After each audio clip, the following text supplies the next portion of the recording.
Imaginez un homme condamné à mort, attendant son exécution dans le couloir de la mort d'une prison américaine au XIXe siècle. John MSEM avait commis un crime terrible et tous, lui y compris, savaient qu'il méritait le châtiment suprême. Aucun avocat ne se battait pour lui, aucun membre de sa famille ne suppliait pour sa clémence, il n'y avait aucun espoir de pardon. Il ne restait que 4 jours avant son exécution lorsque quelque chose d'extraordinaire s'est produit. Il a trouvé une petite médaille par terre dans sa cellule. Ce qui s'est passé dans les heures qui ont suivi a défié toutes les attentes et a transformé non seulement la vie du condamné, mais aussi la foi de tous ceux qui ont été témoins de l'impossible. C'est l'histoire vraie de la façon dont Notre-Dame a opéré un miracle qui a sauvé une âme perdue et prouvé qu'aucun pécheur n'est au-delà de la miséricorde divine. Ce que vous êtes sur le point de découvrir a changé à jamais la façon dont nous comprenons le pouvoir de la prière du rosaire. Notre histoire se déroule en 1860, à la prison d'État de Sing Sing, dans l'État de New York, l'un des pénitenciers les plus redoutés des États-Unis. John McMahon, 32 ans, était un Irlandais qui avait émigré en Amérique à la recherche du rêve américain, mais n'y a trouvé que misère, alcool et violence.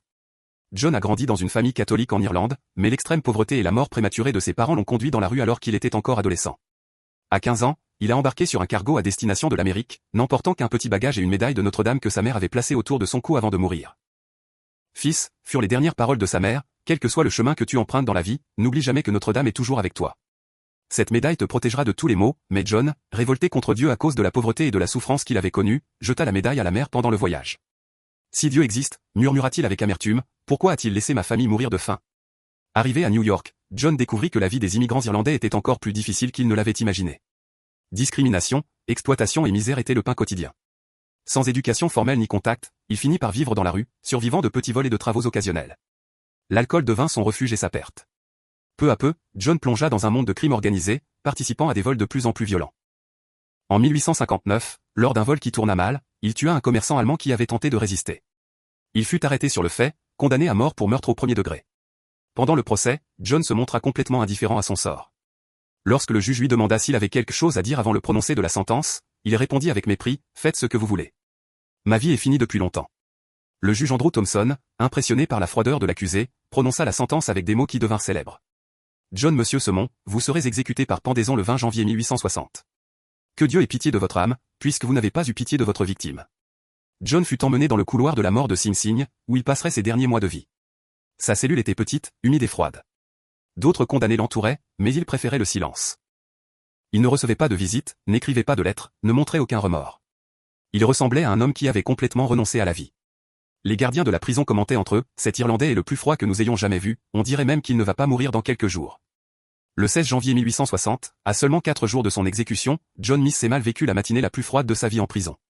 Il se réveilla en tremblant non seulement à cause du froid glacial de l'hiver new-yorkais, mais aussi à cause d'une sensation étrange qu'il ne pouvait pas expliquer. Pour la première fois depuis des années, il avait peur. Pendant tous ces mois dans le couloir de la mort, John avait maintenu une indifférence absolue face à son destin.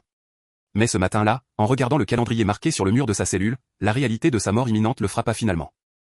Dans 4 jours, il cesserait d'exister. Le père Michael Aubray, aumônier irlandais de la prison, effectuait ses visites hebdomadaires dans le couloir de la mort. Il avait essayé à plusieurs reprises de parler à John, mais était toujours accueilli avec hostilité ou un silence total. « John, disait le père avec patience, je sais que tu as été élevé dans la foi catholique.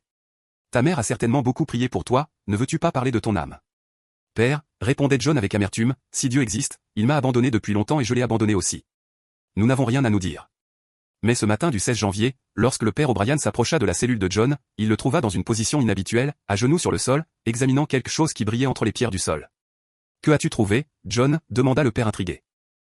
John leva la tête, montrant dans ses mains une petite médaille en argent ternie par le temps, mais encore reconnaissable. C'était une médaille miraculeuse de Notre-Dame des Grâces. « Père, dit John d'une voix étrange, cette médaille était là quand je me suis réveillé. Elle n'était pas là hier, j'en suis sûr. Comment a-t-elle pu apparaître de nulle part ? » Le père O'Brien examina la médaille et fut impressionné par sa beauté et son état de conservation. « John, c'est une médaille miraculeuse. Notre-Dame des Grâces est apparue à Sainte-Catherine-la-Bourrée il y a seulement 30 ans et a demandé que cette médaille soit frappée. Il est très rare d'en trouver une comme ça. » John regarda la médaille avec un mélange de fascination et de crainte. Quelque chose dans son cœur, endormi depuis longtemps, commença à s'éveiller. « Père, je ne crois pas aux coïncidences, pourquoi cette médaille est-elle apparue justement maintenant à 4 jours de ma mort ? » Peut-être, répondit le père avec douceur, que Notre-Dame veut te dire quelque chose. Voudrais-tu que je te raconte l'histoire de cette médaille ? John hésita longuement. Pendant des années, il avait rejeté toute conversation sur la religion, mais il y avait quelque chose dans cette médaille qui l'intriguait profondément. Racontez-moi, père, dit-il finalement. Le père O'Brien raconta l'histoire de l'apparition de Notre-Dame à Sainte-Catherine-la-Bourrée en 1830, dans la chapelle de la rue du Bac à Paris. Il parla de la promesse de la Vierge, tous ceux qui porteront cette médaille recevront de grandes grâces. John écouta en silence, tenant la médaille avec une attention croissante. Père, dit-il finalement, ma mère avait une médaille semblable. Je l'ai jetée à la mer quand je suis venu en Amérique. Et pourquoi as-tu fait ça? Demanda le père. Parce que j'étais en colère contre Dieu. Je pensais qu'il m'avait abandonné. Le père sourit avec tendresse. John, peut-être que Dieu ne t'a jamais abandonné. Peut-être qu'il a attendu tout ce temps le moment opportun pour se montrer.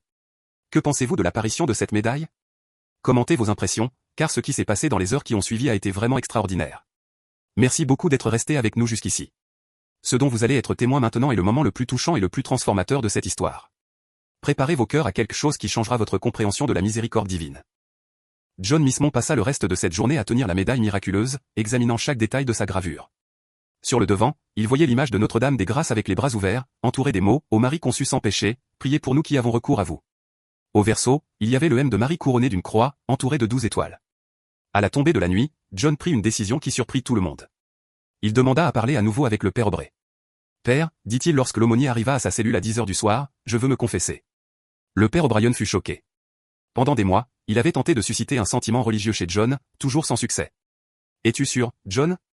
C'est une étape très sérieuse. »« Je suis sûr, père, pour la première fois depuis des années, je suis sûr de quelque chose. » John commença à raconter sa vie avec une honnêteté brutale qui impressionna le père. Il parla de sa révolte contre Dieu, de ses crimes, de ses violences, du meurtre qu'il avait commis. Il pleura comme il n'avait pas pleuré depuis son enfance.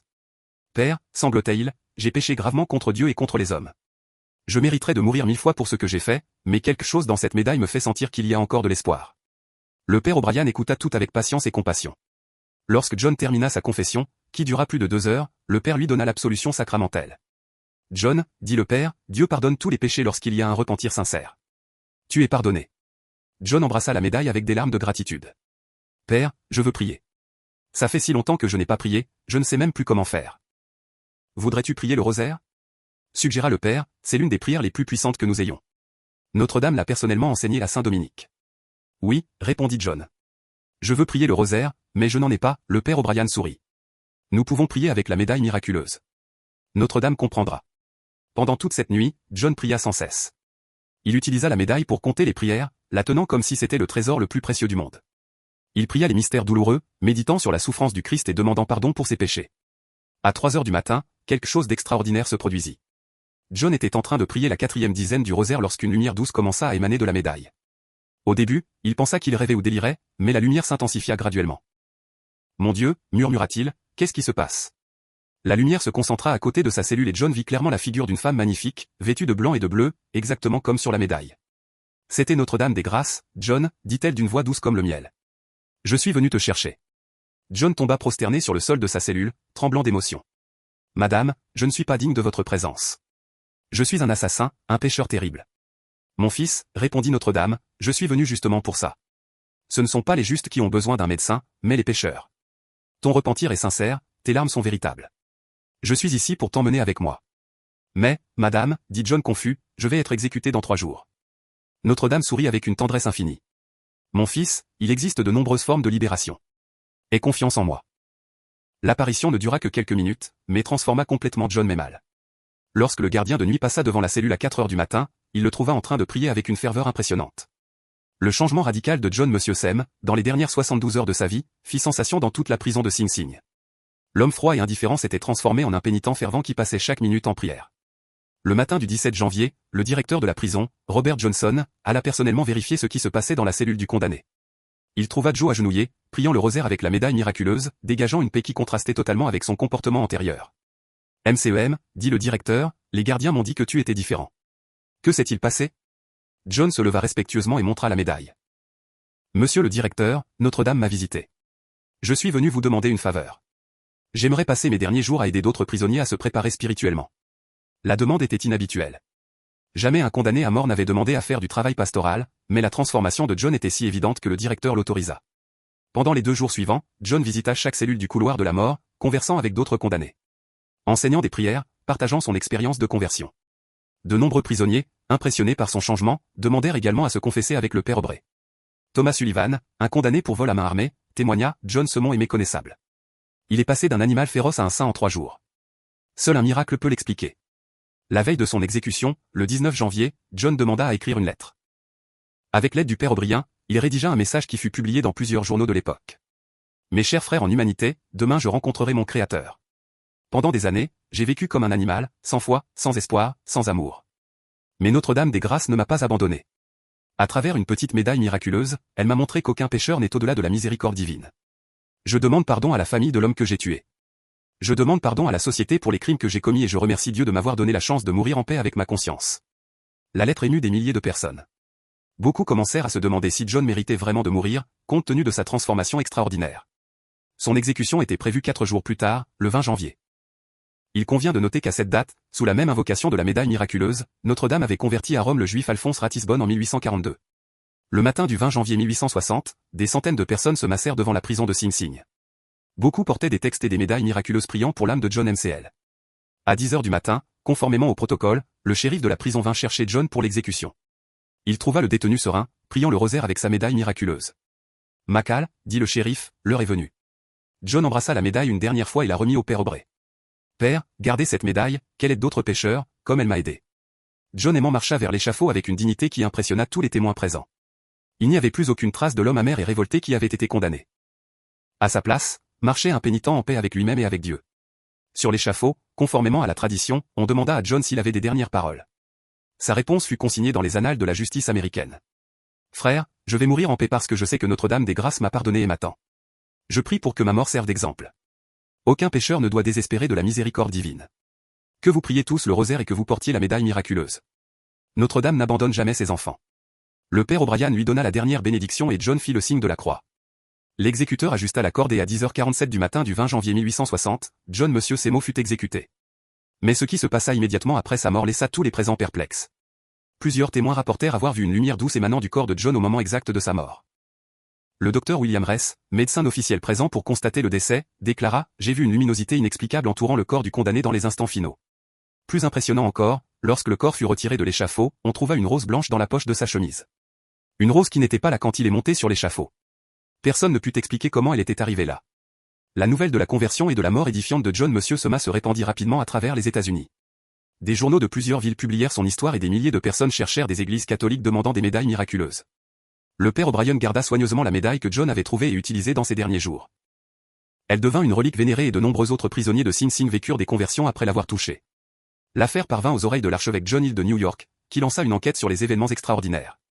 Des dizaines de témoins furent entendus, des documents furent examinés et la conclusion fut sans équivoque.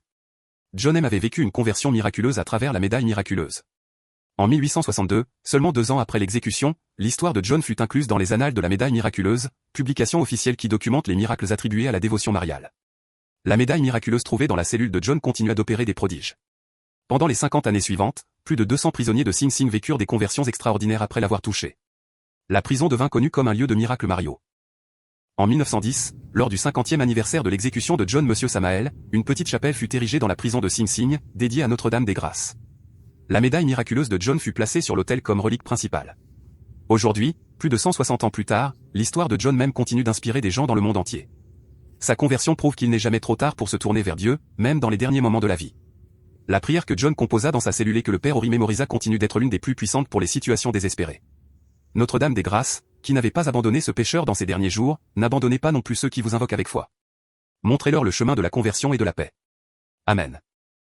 Cette extraordinaire histoire nous enseigne que la miséricorde de Dieu n'a pas de limite et que Notre-Dame n'abandonne jamais ses enfants, aussi perdus soient-ils. John Memon découvrit que même un assassin condamné à mort peut trouver la paix et le pardon grâce à la prière sincère et au repentir véritable. Le pouvoir du rosaire et de la médaille miraculeuse continue de transformer des vies jusqu'à aujourd'hui. Des millions de personnes dans le monde entier peuvent témoigner que dans les moments les plus sombres, Notre-Dame des Grâces apporte lumière, espoir et conversion. Et vous, avez-vous déjà vécu des moments de conversion à travers la prière du rosaire? Connaissez-vous des cas de personnes qui ont radicalement changé grâce à la dévotion à la médaille miraculeuse? Croyez-vous qu'une transformation aussi profonde est possible en si peu de temps? Partagez vos expériences dans les commentaires. Chaque témoignage renforce la foi de toute notre communauté. Si cette histoire a profondément touché votre cœur et a renouvelé votre dévotion à Notre-Dame, likez cette vidéo et abonnez-vous à la chaîne. Activez la cloche pour ne manquer aucune de nos histoires de conversion et de miracles. Et puisque nous parlons du pouvoir transformateur de la prière du rosaire, ne manquez pas notre prochaine vidéo. Elle était condamnée par les médecins. Une Ave Maria a tout changé.